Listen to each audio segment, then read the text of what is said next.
ওই কুন্তি কুমারী অবস্থা কেমন, কুমারী অবস্থা দেখো জন্ম দিয়াছিল, নাম দেখো শুনিলাম সকলে, কর্ণ দিয়া প্রসব দেখো করেছে ভাই, সেই জন্য তার নাম দাতা কর্ণ ভাই। কর্ণ দিয়ে প্রসব করেছিলেন কুমারী অবস্থায় কুন্তি দেবী, সেজন্য নাম হয়েছিলেন তার কর্ণ। তাহলে এই যে কর্ণ অভিমন্যুকে একটা বান মেরেছিলেন, সেই বানের নাম কি?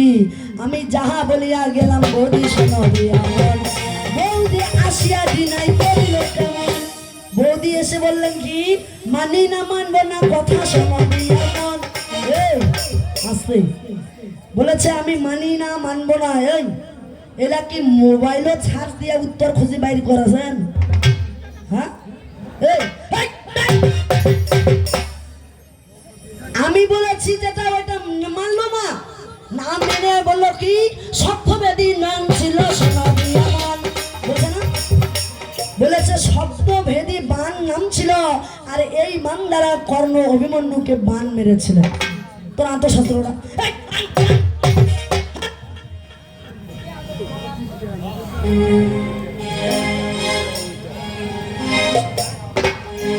কেমন, যেটা শাস্ত্রে নয়, প্রশ্ন যেখানে হইল মহাভারতের, সেখানে উত্তর আসিয়া ময়দাসা রামায়ণের। তুমি শাস্ত্র পড়ো, শাস্ত্র কতগুলা পড়িস, শাস্ত্র কয় প্রকার হয় জানিস? হ্যাঁ, তুমি যে বলেছো শব্দভেদী বান, এই শব্দভেদী বানের উত্তর হলো রামায়ণের। আর এই শব্দভেদী বান মেরেছিল রাজা দশরথ। কাকে মেরেছিল? হরিণ ভাবিয়া দেখো সোনারিয়ামন, ওই নদীতে শিকার করিতে যায় ভাই কেমন। এটা রামায়ণের ঘটনা। নদীতে স্নান করতে গিয়েছিলেন কে? জল খাওয়ার জন্য হরিণ, হরিণী যায়। এই হরিণ আর হরিণী যখন চলিয়া গেল হায়, আর এই দশরথ দেখো সোনারিয়ামন, ওই শিকার ভাবিয়া দেখো কেমন। দশরথ বনে গেছে শিকার করার জন্য, আর এই দিকে কে ছিলেন? অন্ধমুনির ছেলে ছিল সিন্ধুমুনি নাম।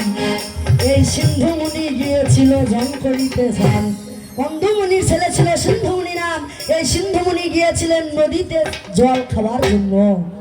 আর এই যে জলের শব্দ হয়েছিল, এই জলটার শব্দ হয়েছিল কি? শব্দভেদী গদ গদ গদ গদ শব্দ হয়েছিল। আর এই দশরথ যখন গিয়েছিলেন শিকার করতে, এই শিকার এসে মনে করেছিলেন ওই যে শব্দ হচ্ছে গদ গদ, এটাই বোধহয় আমার শিকারী। দশরথ এই শব্দ পেয়ে তাকে বান মেরেছিল, সেই বানের নাম ছিল শব্দভেদী বান। তুই এটা পড়ে পাচ্ছি রে? হ্যাঁ, শব্দভেদী বান হইল রামায়ণের, আর প্রশ্ন দিল মহাভারতের, উত্তর দিয়ে আছে রামায়ণের। হ্যাঁ, অত বড় সোজা কবি গান করা মিথ্যার কথা নয় রে বৌদি। আবার বলেছে যেমনই হোক, যেমনই হোক না কেন আমারে বৌদি মানে মানিবা পারে না, তবে জুলুম করি মানেছে। হ্যাঁ, মানতে পারে না, কিন্তু জুলুম করে মানবেন। তোমাকে যে আসনে আমি বসাইলাম, ওই আসনে যদি বসার মতো হইতো, তো প্রথম থেকে তুমি ওই আসনে বসাইতো। তাহলে প্রথম থেকে তোমার রাগটা কেন চড়াইলু, সেই জন্য তোদের কইলু। সোজা লাইনা গান করিবে সোনাদিয়া মন, লাইন মতো গানে দেখো চলিবেন কেমন। এবার লাইনে চলা চাই, দেখো বেশি বলা দরকার নাই, লাইন মতো চলা চাই, বেশি বলা দরকার নাই, লাইন মতো চলা চাই। এবার যেহেতু বলেছে, আমি বলেছিলাম স্বামী বড় ধন, আমাকে বলেছে আমার বিয়ে হয়েছে, আমি তো বলেইছি আমার বিয়ে হয় নাই। সেই জন্য যতদিন বাবা মায়ের বাড়িতে থাকে, অবশ্যই পিতা মাতার সেবা করতে হবে, তাহা ছাড়া গতি করলে মানুষের নাই। স্বামীর বাড়ি গেলে মোদের পর হয়ে হয়।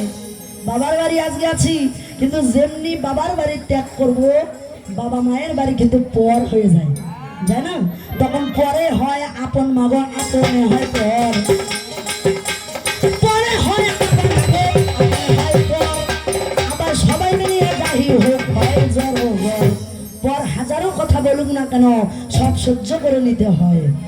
আর বাবা মায়া যদি একটু রাগ দেখায় তো একদিন দুই দিন না খায়ও চলে যায়, রাগ দেখাইল, আর পরের বাড়িটা খাবে, পরের বাড়িটা খাবে না। তাহলে ও অবশ্যই মানতে হবে সোনাদি আমার, কিন্তু বৌদি আমার এই জায়গাতে বলিল কেমন, কি বলেছে স্বামীর সেবা করতে হবে সোনাদি আমার, কিন্তু সকালবেলা উঠিয়া বলে কি করবেন কেমন, ঘুম থাকিয়া উঠিয়া সারা সারি নাই, ও অবশ্য স্বামীকে জাগাইতে হবে ভাই, স্বামীকে জাগাইতে হবে, জাগার পর স্বামীকে প্রণাম মন্ত্র করতে হয় সোনাদি আমার। দেখো মন্ত্র বলিয়া ভক্তি করিলে কেমন, কি মন্ত্র বলেছে হয়তো সুন্দর করে বুঝাই গেল, মনে নাই? হ্যাঁ তোমরা খালি দুইজন কাকে আইসে যা তোমাকে দেখেছেন, বলে গেছেন পতি পরম গতি পতি পরম দেবতা, আজ্ঞা দেহি যথা শক্তি দাসী শত প্রণাম। এই মন্ত্রটা যদি স্বামীকে বলা যায়, অর্থাৎ আমরা যে আপনারা যে স্বামীকে প্রণাম করলেন যাতে স্বামী ভালো থাকে, বেশি দিন বাঁচে, তাহলে স্বামী যে বেশি দিন বাঁচলো এ জায়গা কি স্বামীর কোনো করণীয় নাই? নাই, খালি স্বামী বাঁচবে আর আমার মাইয়াগুলো কি হলো দেখা আছে না? স্বামীকে প্রণাম করলাম, স্বামী যেন অনেক দিন বেঁচে থাকে, কিন্তু যেই সময় প্রণাম করা হয় সঙ্গে সঙ্গে স্বামী ও মস্তকের মধ্যে হাত দিতে হয়, মস্তকে হাত দিতে হবে। দেখো সোনাদি আমার, হাত দিতে হয়, দেখো সোনাদি আমার, তুমি এই জায়গায় মন্ত্র বলবেন কেমন, ওই জায়গায় বলতে হয় জন্ম তৈস্তু হব, জন্ম তৈস্তু হব, জন্ম তৈস্তু হব, অর্থাৎ তোমার মাথার শিকুর হাতের শাখা অক্ষয় হইয়া যাবে, মাথার শিকুর হাতের শাখা অক্ষয় হইয়া যাবে, তোমার দিনে দিনে শাখা সিঁদুর ভালো বাড়বে, স্বামীর আয়ু বাড়িবে, এই মাগো অবশ্যই করিবে আয়ু মাগো বাড়িবে, প্রশ্ন যে করলেন, আমি তাকে প্রশ্ন করেছিলাম যে মা কালী উলঙ্গ অবস্থায় পূজা খাচ্ছে কেন, উনি জবাব দিয়েছে, কি বলেছিল বলছিল কিছু, তা আমি প্রশ্ন করলাম আমার জবাবে দিল না, ওই হুট করে পালাই গেল, আপনারা ধরলেন না?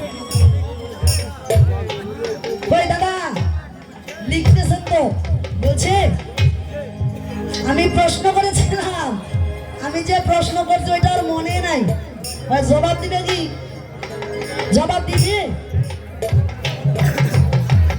হ্যাঁ, প্রশ্ন করলাম মা কালী উলঙ্গ অবস্থায় পূজা খাই কেন, ওই দিকে কোনো হাতেই দেন, ওইটা না দিয়া আমাকেই ফির প্রশ্ন দিল কি মা কালীর চরণের নিচে একটা মুন্ড মালা আছে, মুন্ড মালাটা কার? এই এই বদি, একটা কথা আছে না যে আমার ভাইয়ের খান খাইয়া আমার দিকে চোখ রাঙায়, মানে আমার ভাইয়ের খায় ফির আমার খেয়ে আমার বাবার রাজ্যে খেয়ে ফির আমি যে ননদ আমার দিকে চোখ রাঙায়, ওরে আমার ভাইয়ের খান খাইয়া আমার দিকে চোখ রাঙায়, মোর বৌদি সময় সময় বৌদি পারা বেড়ায়, এটা কতগুলো স্বভাব আছে না? বাড়ির কাজ যেমনই হোক, নয়া বৌদি যদি হয় তো বাড়ির কাছাকাছি বাড়ি থাকলে এর বাড়ি ওর বাড়ি কিন্তু না যাওয়া আসা করে না? হ্যাঁ, বন্ধু বান্ধবী পাকার জন্য গরিব বাড়ি ভালো না লাগলে ওইলাভ করে। তো আমার স্বামীর খান খাইয়া আমার দিকে চোখ রাঙায়, আমার দাদা খান খাইয়া আমার দিকে চোখ রাঙায়, সময় অসময় বলি তারা বেড়ায়, সময় অসময় বলি তারা বেড়ায়, আমার দাদার খান খাইয়া সময় বলি পারা বেড়ায়, সময় অসময় বলি পারা বেড়ায়। আমি বলেছিলাম রসের কথা, ওইটা বাদ যাক। আমার বৌদিটা দেখতে কেমন আপনারা ইঙ্গিত দিতে পারবেন? হ্যাঁ, পারবেন না? আমি ইঙ্গিত দিচ্ছি, দেখেন ইঙ্গিতটা দেখেন, ওরে ফেরির মতো হইছে রে পাশা, হাতির মতো হইছে দশা।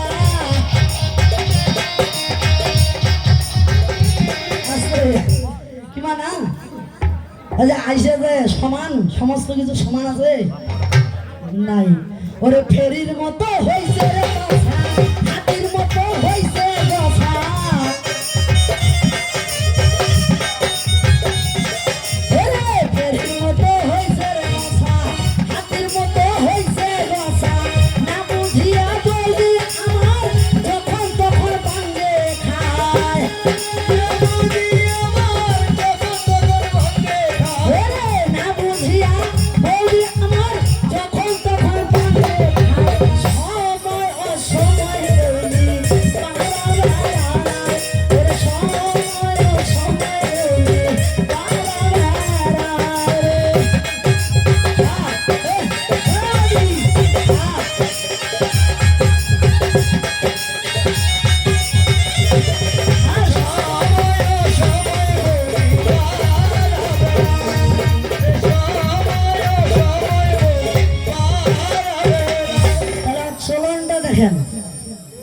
যদিও ভদ্র, যদিও ভালো আছে,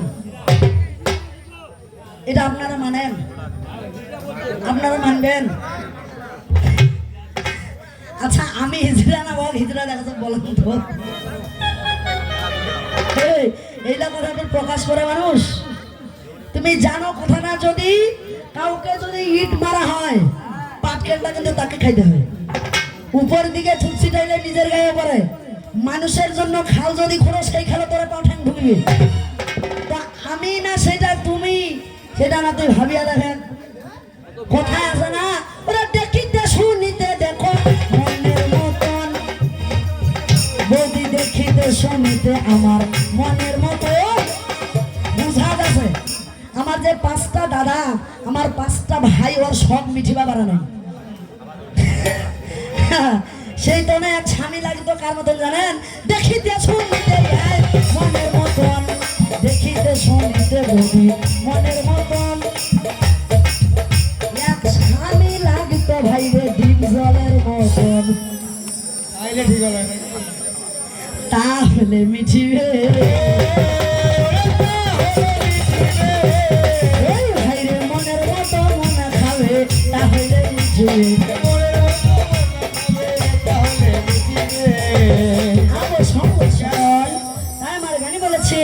ওরে ভবেতে আসিয়া কি রূপ হেরিয়া বুঝলাম না পিতা মাতারে মন আমার মানব জনম। এই যে কথাগুলো বলে, যে গান বুঝতে পারে, যে গান প্রকৃত গান বুঝতে পারে, তার ভিতরে জ্ঞান রয়েছে। শুধুমাত্র আমি গান শুনেই গেলাম সেটা কিন্তু নয়, গানেই জ্ঞান। আবার বলেছে গানে হয় অজ্ঞান। আমি যদি গানকে বুঝতে পারি, আমি যদি গানকে ভালোবাসতে পারি, তাহলে আমি জানবো যে না, এর গানের মধ্যে আমার মানুষের ভিতর, আমি যে একটা মানব, আমার ভিতরে কি রয়েছে এই গানের ভাষাটি বুঝিয়েছি। তাই গান দিয়ে মানুষকে বোঝাইতে চেয়েছেন, ভবেতে আসিয়া